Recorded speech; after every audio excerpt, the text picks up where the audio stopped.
राज्य माध्यमिक व उच्च माध्यमिक शिक्षण मंडळामार्फत घेण्यात येणाऱ्या इयत्ता 12वीच्या लेखी परीक्षेला आज मंगळवारपासून सुरुवात झाली आहे। आजचा पहिला पेपर इंग्रजी विषयाचा पार पडला। गंगापूर तालुक्यातील 2 परीक्षा केंद्रांवर एकूण 1324 विद्यार्थ्यांची नोंदणी होती। यापैकी 37 विद्यार्थी इंग्रजीच्या पहिल्या पेपरला अनुपस्थित राहिले।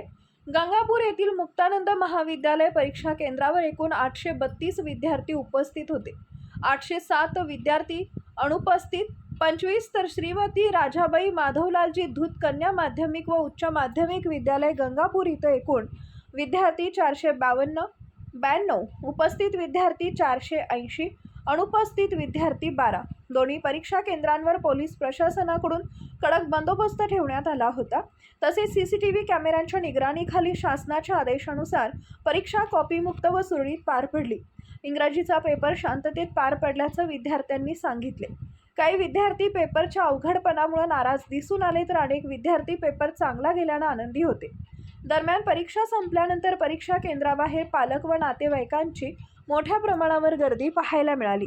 एकूणच 12वीच्या परीक्षेचा पहिला दिवस गंगापूर तालुक्यात शांततेत आणि सुरळीत पार पडला। मुक्तानंद महाविद्यालयामध्ये परीक्षा दिलेली आहे। कसा गेला पेपर आणि काय म्हणणं आहे आज? चांगलं गेलं। किती मार्काचं गेलं असन? 56 का? काय नाव? सांडे। कुठून आले होते? गंगापूर से। औरंगाबादला राहते।